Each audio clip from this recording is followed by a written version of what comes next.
This is Sue Greenwald here with Awakened Stories. I'm here today with Deanna Carr with the Mystical Moonlight. Hey, Deanna, how are you? I'm good. How are you doing? I'm doing great. Today, I'd like to finish up talking about Mark Twain. We did some introductory questions a while ago, and I thought, we're getting an intro video out there. Now let's go a little bit deeper, okay? Okay. So, if you haven't watched the Mark Twain video, please go back and do so. All right. It gives you basically a foundation. So, Mark Twain was a wide traveler, initially Mhm. through pretty much every part of the US, right? We only Yes. think of him as being in the Mississippi area because of his books and things like that, but he was all over. He lived all over. He did all sorts of things. Was he a trafficker? Was he setting up trafficking networks like when he traveled? Because Mhm.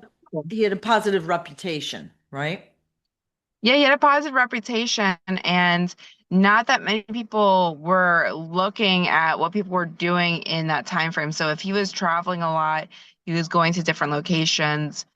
He was helping set up different spots for trafficking, and he also helped to bring people in. Okay. How did he get started with trafficking? Was that a family thing or is it something he fell into or It was kind of something he fell into. okay. Um, he was more on the poor side in life. And he got to the point where he was kind of tired of it. Yeah. And most people that do horrible things, they have a point where they just want Yeah. something. Like they want a different lifestyle. So Yeah. for him, he wanted more of a lavish lifestyle. So it kind of got him into the scheme of, okay, well, this is an easy way to make Right. money and a lot of it. And then it kind of progressed, and then it also turned into, he has this persona, and it gave him kind of the two worlds.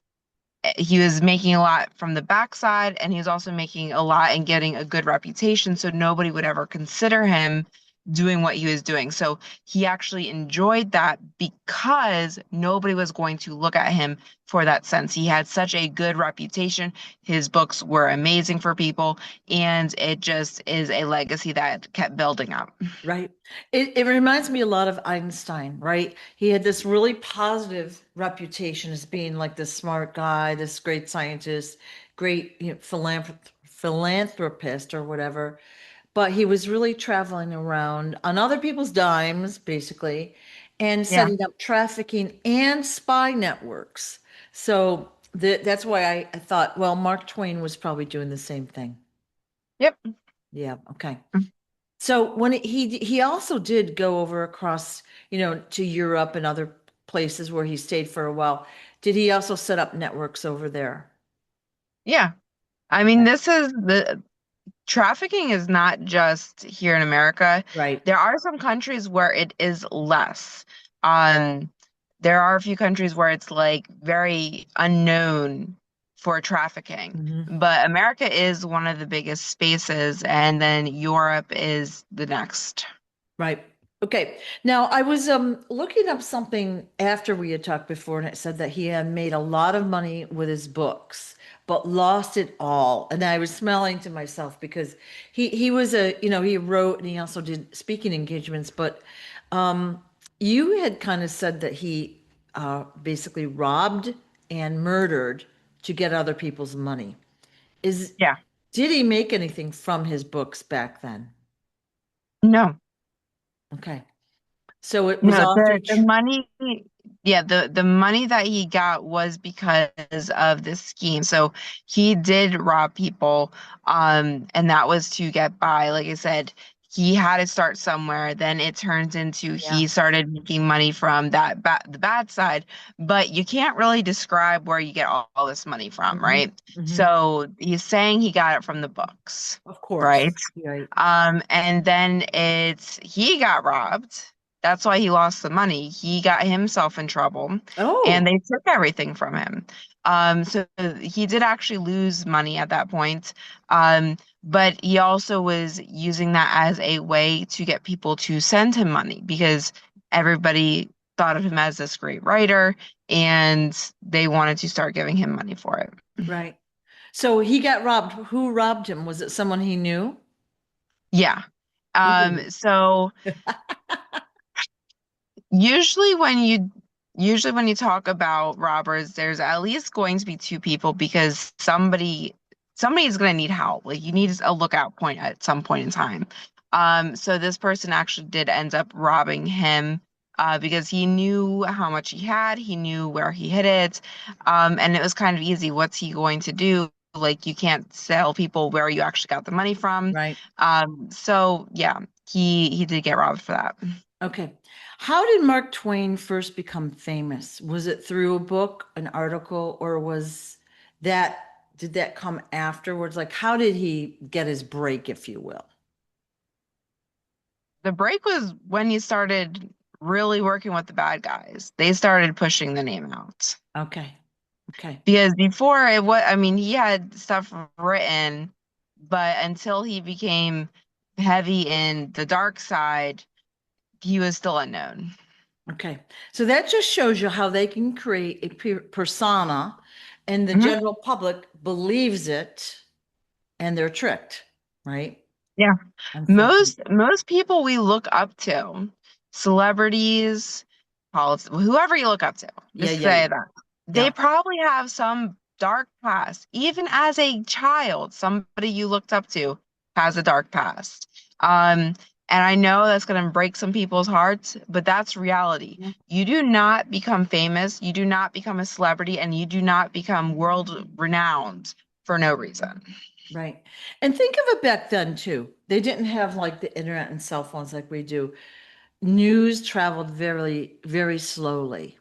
Hmm. Fame took a long time to build up. It's not like here you have a hit song or a hit movie, and all of a sudden you've got this whole, series of things happening for you.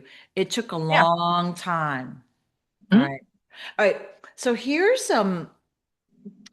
the crux of what I want to ask really today is he was friends with Nikola Tesla.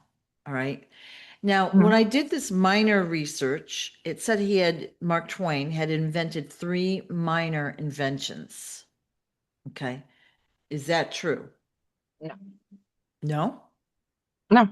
Wow. So he stole them from somebody? Hmm. He Okay. came across them and thought they were a good idea and wrote off as his own.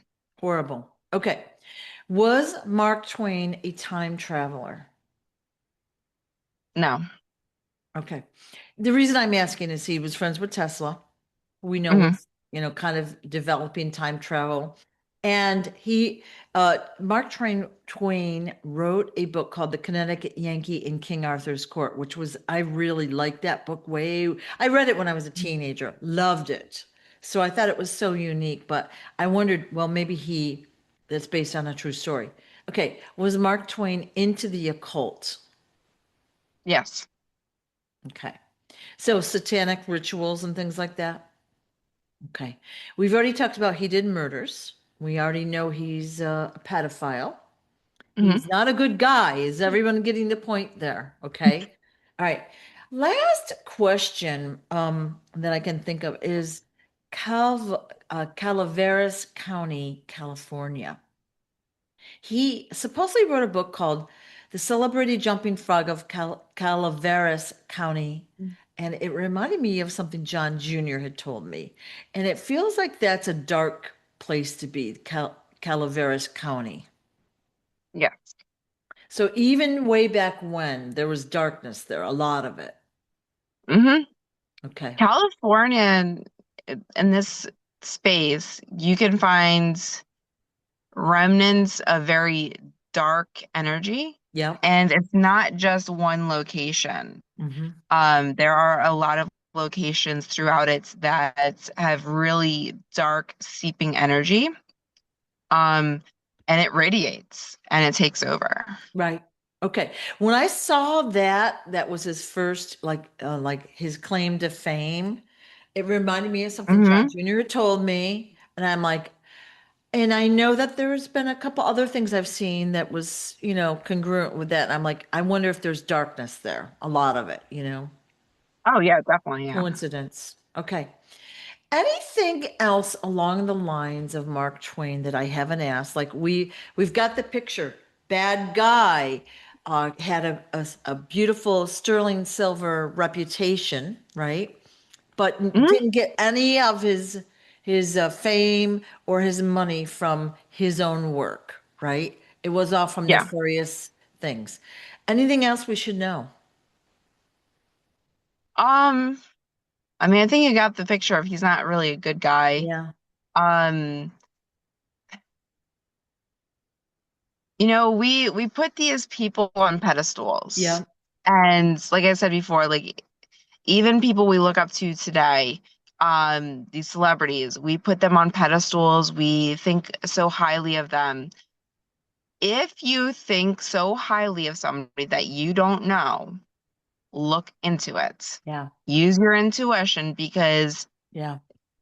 there's a reason they are so popular or so famous. Even on social media today, there's a few people I would look at and be like, "Oh my gosh, they're so awesome. I can't believe they did that."